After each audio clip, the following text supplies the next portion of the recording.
Welcome to the Realness of Life. I'm Rosemary Tranlauer. I'm the host.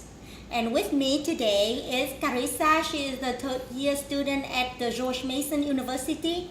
And then Molly Ponfadit. She is an author of The Million Firefly and transformation coach and also CEO Molly Creative. And Renessa Bowley. She is America premier life designer, author of Fastlane Wrong Direction.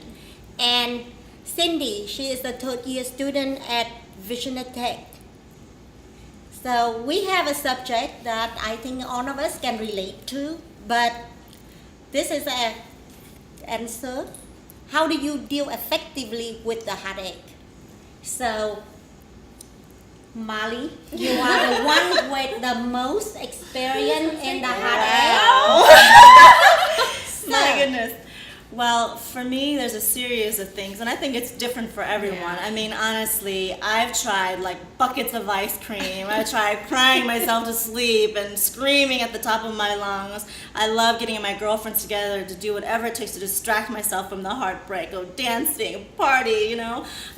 But on all serious note, the thing that really helps me most is being able to get it out of my system. So that can be through my creative side. You know, that could be through writing my music, writing my poetry, which is very difficult to share sometimes because people are like, God, this is like painful. But it's a way for me to just let it leave my body. So I find any way to just exert that negative energy and share as much as I can with the people that I trust most, so that I don't hold on to that. How about you, Carissa? How do you deal with it? I think effectively it is to get it out of your system. I think initially you're always going to sit there and have that Ben and Jerry's, and maybe right after that, just you have to keep moving. You can't just sit there and drown in your sorrows. I think right after that, definitely find something effective that you're good at, something, an outlet, something you find, happiness in, and then just keep it moving from there, and just don't.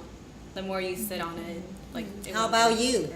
Oh gosh, I'm the wrong person Vanessa. to ask. I'll tell you what not to do. At least. But I will say, because for me, it takes me a long time to fall in love with someone, and then it takes me forever to fall out of love. Now I may have moved on. I'm not one of those stalker women, but it takes me a long time to process the pain, and part of that is because I'm so. Let me just get over it. Let me just move on. There's bigger fish out in the sea, that kind of thing. And what I realized I didn't do well was some of the things that you said, which is, I think, letting it out, but more than just letting it out, really accepting that I'm hurt and that it's okay, as opposed to, well, he wasn't the one, or, like I can say all these great affirmations to try to move on, because in my mind there's some judgment or there's some weakness that it's like, man, my heart's broken. This guy moved on and he didn't choose me. And so being able to be okay with that sadness, as opposed to feeling like, oh, I need to get over it, really quickly. I think that helps me to be able, I feel this way in the moment. I'm going to feel this way for 10 minutes. Let me feel it. And then let me get productive, but at least give myself a voice to be heard. And even if 3 months down the road something triggers me and I feel pain about it, it's okay to be hurt still. Like, I don't have to be this big, strong woman. That's what's been helpful for me. How about you, Cindy? I think distraction is very important to keep your mind off of it, because a lot of people like to sit and they think alone time and stuff will help them move on. But honestly, people make rebounding seem like such an awful thing, to find another guy to get your mind off of the last guy, but it's really not, because the next guy is what's going to make you realize why you didn't need the last one, or he's going to make you realize what you're missing out on, because everybody sits there in their sorrow because they're like, that last guy was the one that was supposed to be the one for me. He was everything. He had this and that. And then you meet the next guy and he shows you a whole nother world. And that's what helps people move on. He's not people say rebound, he's your rebound, blah, blah, blah. He's bad. She's bad for you. It's not like that at all. It's a lot of people don't move on until they meet the next person. Yeah, so in your case, what you try to say, that everything happened for a reason. Mm-hmm. I like that, because for me, married 3 times, divorced twice, I have an experience that when you go through the heartbreak, you just don't know why.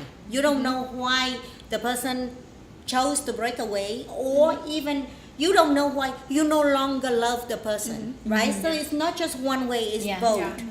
So in the situation like that, the first thing that I do believe that, blame, one way or another, there is the aspect of blaming. So either we blame them or they blame us. So how do we? Or we blame us. So then, if we can cope with that, and first to blame the whole world, that's why I create the 12 step how to cope with divorce. Because it's not easy. It's exactly what we all experience, that the pain. And everybody coping mechanism is differently. Yeah. For you be creative. For you feel the pain. For you, it's like I'm waiting for the next guy. An optimist, obviously, Yeah. which is awesome.